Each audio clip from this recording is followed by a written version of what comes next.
तो अब हम शुरू करते हैं तंत्र सार का दूसरा भाग। पिछले भाग में हमने तंत्र सार के प्रवेश द्वार को देखा था। वहाँ अभिनव गुप्त ने यह स्थापित किया था कि बंधन का कारण अज्ञान है और मोक्ष का कारण ज्ञान। फिर उन्होंने अज्ञान के दो स्तर खोले, पौरुष अज्ञान जो अस्तित्व की जड़ में बैठा हुआ है, मूल संकोच है, और बौद्ध अज्ञान जो बुद्धि के स्तर पर चलने वाला मिथ्या निश्चय है। वहीं यह भी सिद्ध हुआ था कि शास्त्र से उत्पन्न पूर्ण ज्ञान ही परम उपाय है, परंतु वहाँ एक प्रश्न खुला रह गया था कि पूर्ण ज्ञान आखिर किस तत्व का है और वह कौन सी वस्तु है जिसे जान लेने पर फिर कुछ जानना शेष नहीं रह जाता। तंत्र सार का पहला आहनिक अब इस प्रश्न का उत्तर देता है। यहाँ आहनिक शब्द को समझ लेते। अह का अर्थ है दिन और आहनिक का अर्थ है एक दिन में किया जाने वाला योग पाठ। अभिनव गुप्त ने तंत्र सार को अध्यायों में नहीं आहनिकों में बांटा है। मानो प्रतिदिन एक पाठ करते हुए साधक क्रमशः पूरे शास्त्र में प्रवेश करे। अभिनव गुप्त का पहला और सबसे मौलिक वचन यह है कि वह परम तत्व जिसे सात परमेश्वर कहते हैं प्रकाश स्वरूप है। प्रकाश शब्द का सामान्य अर्थ है उजाला या रोशनी, किंतु यहाँ पे दार्शनिक अर्थ कहीं गहरा है। प्रकाश का अर्थ है चेतना का वह स्वयं सिद्ध भाषण, वह जगमगाहट जिसके कारण कोई भी वस्तु हमारे अनुभव में आती है, जिसके कारण हम किसी भी वस्तु के विषय में कह पाते हैं कि वह है। इस बात को एक सीधे तर्क से समझें। कोई भी वस्तु यदि तभी सिद्ध होती है जब वो किसी अनुभव में प्रकाशित हो। घड़ा है, यह कहने का अर्थ यह है कि घड़ा किसी ज्ञान में, किसी अनुभव में भास रहा है। यह अब कल्पना कीजिए कि ऐसी वस्तु जिसे कभी अनुभव में ना आई हो, किसी रूप में प्रकाशित ना हो। ऐसी वस्तु के होने की बात करना ही अर्थहीन है, क्योंकि उसके होने का कोई समान प्रमाण, कोई संकेत, कोई भाषण नहीं है। इससे यह निष्कर्ष निकलता है कि किसी भी वस्तु का होना उसके प्रकाशित होने से अलग नहीं किया जा सकता। वस्तुतः वस्तु की सत्ता और वस्तु का भाषण ये दो चीज़ें नहीं हैं। इसलिए अभिनव गुप्त कहते हैं कि समस्त वस्तुओं का सार, उनकी सत्ता का प्राण प्रकाश ही है। जो प्रकाश से बाहर है वह किसी भी अर्थ में है ही नहीं।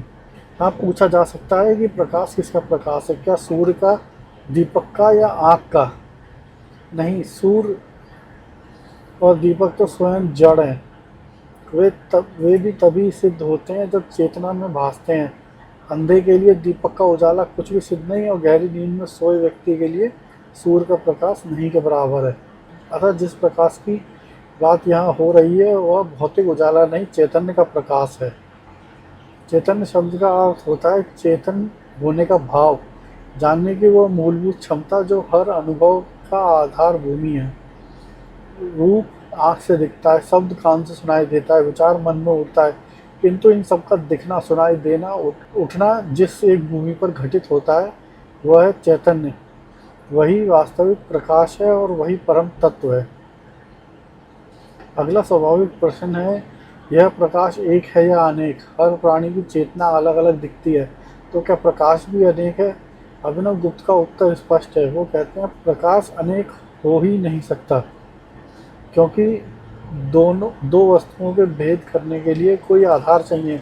भेद या तो देश से होता है, यानी कि यह वस्तु यहाँ है वहाँ है, या काल से होता है, या पहले थी या बाद में है, या आकार से होता है, या ऐसी है या वैसी है। अब देखिए, देश, काल और आकार ये तीनों स्वयं प्रकाश से ही भासते हैं। स्थान का बोध भी अनुभव में होता है, समय का बोध भी अनुभव में होता है, आकृति का बोध भी अनुभव में होता है।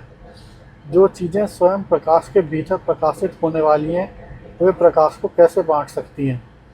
जैसे घड़े के भीतर रखा हुआ धागा उस कमरे को नहीं बांध सकता जिसमें वो घड़ा रखा है, वैसे ही प्रकाश के भीतर भासने वाले देश और काल प्रकाश को खंडित नहीं कर सकते। अभिनव गुप्त इसे सूक्ष्म और सूक्ष्मता से कहते हैं। वे कहते हैं देश का भेद मूर्ति वैचित्र से बनता है, अर्थात आकारों की विविधता से, और काल का भेद क्रिया वैचित्र से बनता है, अर्थात क्रियाओं के क्रम में विविधता से। किंतु प्रकाश का कोई मूल भेद है नहीं। किंतु प्रकाश की न कोई मूर्ति है, न उसमें क्रियाओं का कोई कर्म। वह तो हर मूर्ति और हर क्रिया का भाषक है, इसलिए वह देश से अखंड है, अर्थात नित्य और सब भेद के परे एक है। यही कारण है कि अलग अलग प्राणियों में जो चेतनाएं अलग अलग दिखती हैं, वह भेद शरीर, मन और उपाधि का भेद है, स्वयं प्रकाश का नहीं। यहाँ तक की बात सुनकर मन में एक शंका उठती है, यदि परम तत्व केवल अखंड प्रकाश है, तो क्या वह किसी दर्पण या स्फटिक मणि जैसा है? दर्पण भी तो वस्तुओं को चमकाता है और स्फटिक भी तो अपने पास रखे फूलों के रंग को झलकाता है। क्या ये चेतना भी वैसे ही कोई निष्क्रिय, ठंडा, जड़ उजाला है? यहीं पर त्रिदर्शन का हृदय खुलता है, और वह हृदय है विमर्श। विमर्श यानी कि विचारना, परखना और छूकर देखना। किंतु इसका दार्शनिक अर्थ प्रकाश का अपने आप को जानना, अपने ही ऊपर मोड़कर अपने को अनुभव करना, अपने भीतर की वह अखंड झनकार जो सदा कहती है कि मैं हूँ। दर्पण और चैतन्य का भेद यही है कि दर्पण में वस्तुएं झलकती हैं, किंतु दर्पण को पता नहीं कि वह झलका रहा है। दर्पण अपने प्रकाशन को नहीं जानता, किंतु चैतन्य केवल वस्तुओं को नहीं जानता, वह यह भी जानता है कि मैं जान रहा हूँ। जानने का यह अपने आप में मुड़ा हुआ बोध, यह स्वयं संवेदन ही विमर्श है, और यही जड़ तथा चेतना के बीच का असली रेखा है। जो केवल भासे किंतु अपने भासने को न जान सके, वह जड़ है, और जो भासे और अपने भासने को भी जान सके, वह चेतन है। यदि परम तत्व के में विमर्श न हो, तो वह प्रकाश होकर भी जड़ ही ठहरेगा, और तब उसमें और स्फटिक में कोई अंतर नहीं रह जाता। इसलिए अभिनवगुप्त बल देकर कहते हैं कि परम तत्व केवल प्रकाश नहीं, प्रकाश विमर्शमय है। इस विमर्श को परंपरा में कई नामों से पुकारा गया है, और प्रत्येक नाम का उसका एक पहलू खोलता है। इसे प्रतिविमर्श कहते हैं। प्रति और अविमर्श का योग, अर्थात लौटकर अपने को छूना, अपने ही ऊपर बोध का मुड़ना। इसे स्पंद कहते हैं। स्पंद का सामान्य अर्थ है कंपन या हलचल, किंतु दार्शनिक अर्थ है स्पंद का वह आंतरिक स्फुरण जो कोई स्थूल हिलना डुलना नहीं, क्योंकि प्रकाश तो देश काल के परे है और हिलना डुलना देश काल में होता है। स्पंद जो चेतन की वह जीवंतता है, जिसके कारण ये ठहरा हुआ पत्थर नहीं, बल्कि सदा जगमगाता हुआ, सदा रस से भरा हुआ बोध है।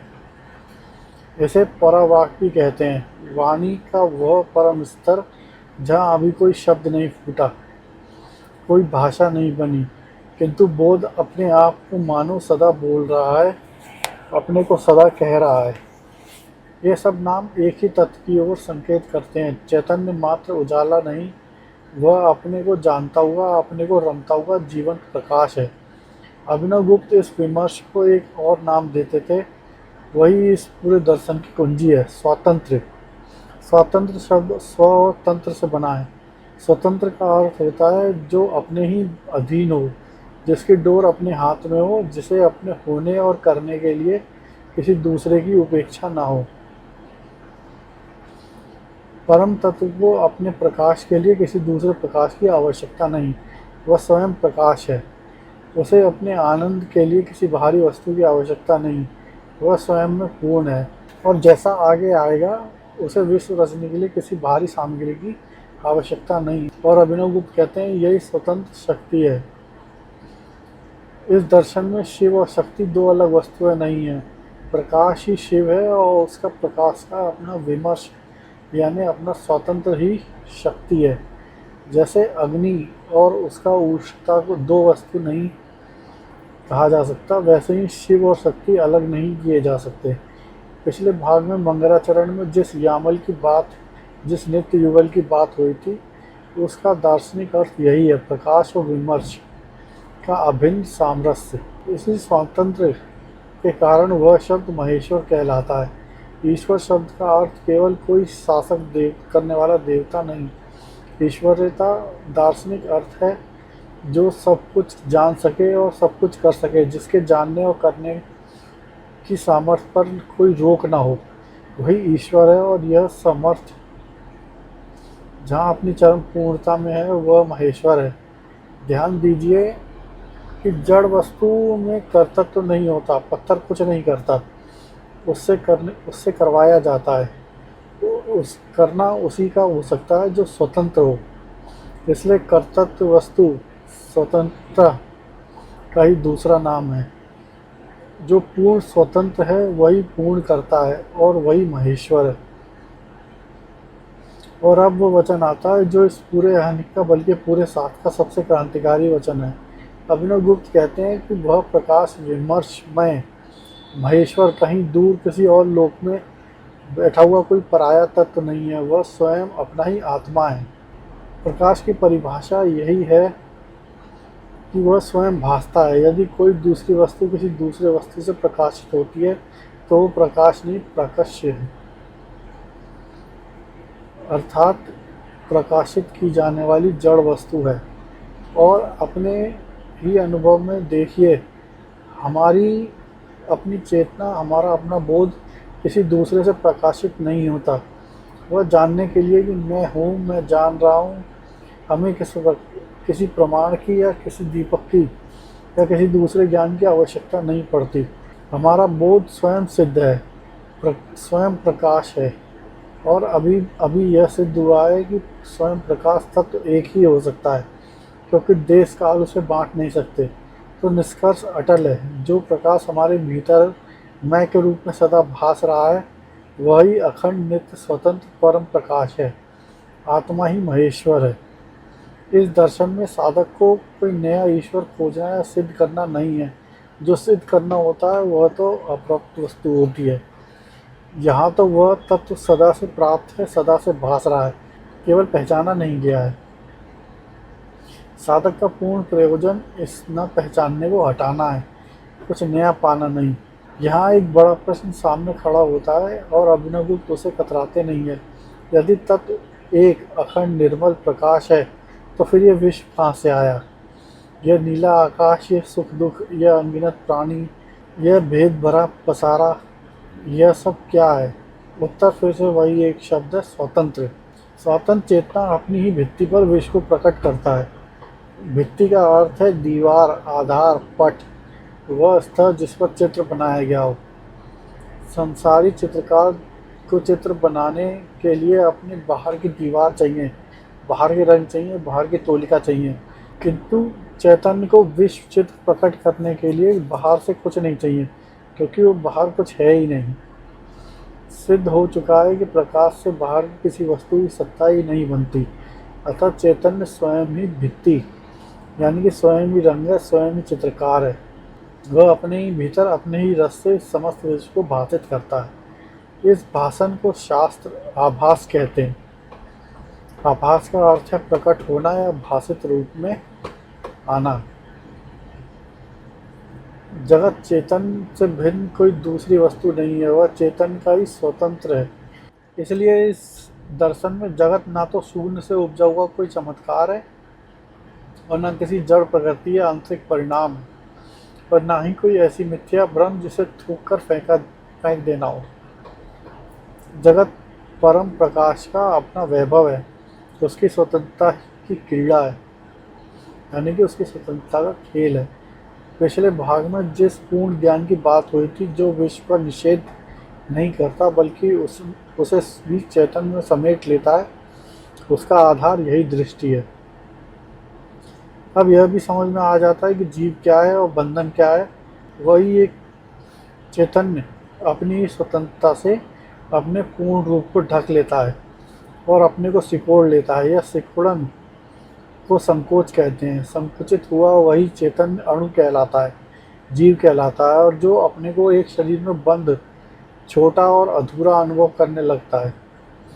पिछले भाग में जिस पौरुष ज्ञान की बात हुई थी वह मूल संकोच यही है। और ध्यान देने योग्य बात यह है कि यह संकोच भी किसी बाहरी व शत्रु ने थोपा नहीं है, यह भी उसी परम स्वतंत्र का खेल है।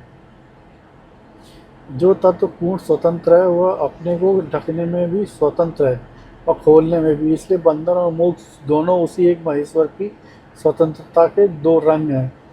यह बात साधक के लिए गहरी सांत्वना भी है और गहरा संकेत भी।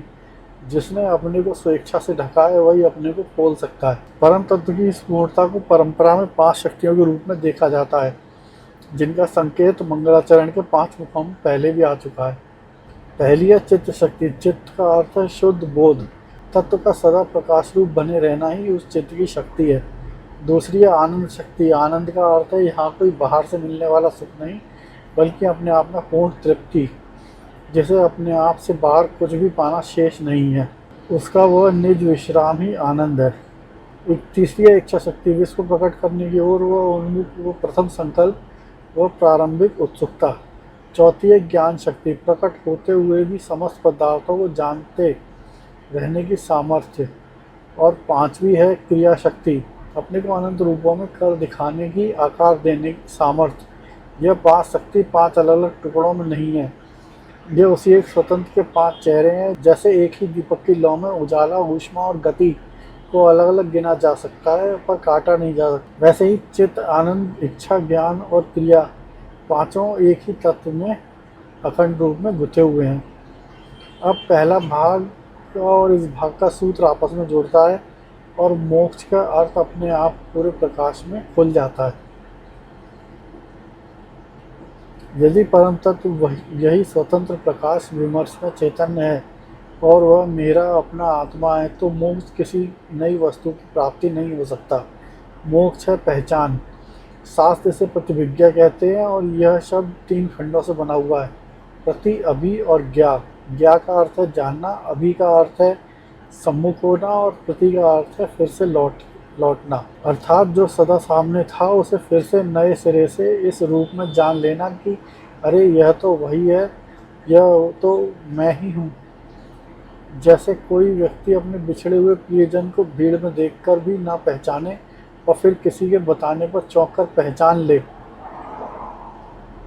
प्रियजन तो सामने ही था, पहले भी था, नया कुछ नहीं आया, केवल पहचान जागी। ठीक वैसे ही आत्मा की महेश्वरता सदा से भास रही है, उसे उत्पन्न नहीं करना, कहीं से लाना नहीं है, केवल पहचानना है। इसलिए इस पूरी परंपरा का नाम प्रतिभिज्ञा दर्शन पड़ा और इसलिए इसके पहले भाग का वो निष्कर्ष कि ज्ञान ही मोक्ष का साक्षात साधन है, यहाँ आकर अपना पूरा अर्थ पा जाता है।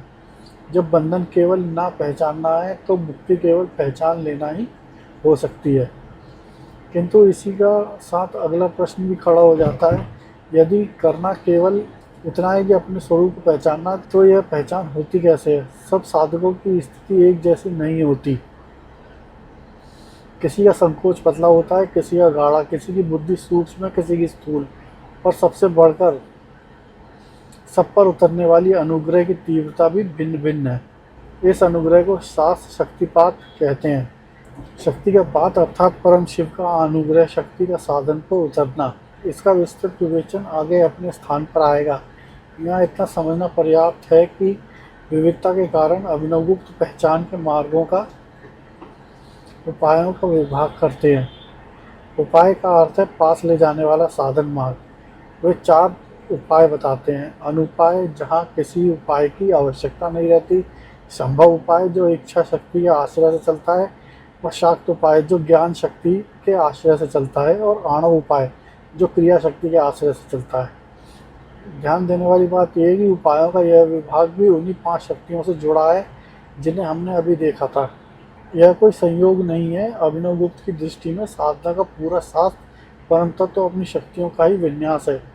अगले भाग में हम इसी पर प्रवेश करेंगे। उपायों की चतुर्विधि विभाग क्या है और इसमें परंपरा संबंध क्या है, और सबसे रहस्यमय बात कि यह अनुपाय क्या है जहां पहुंचकर साधना की सीढ़ी गिर जाती है।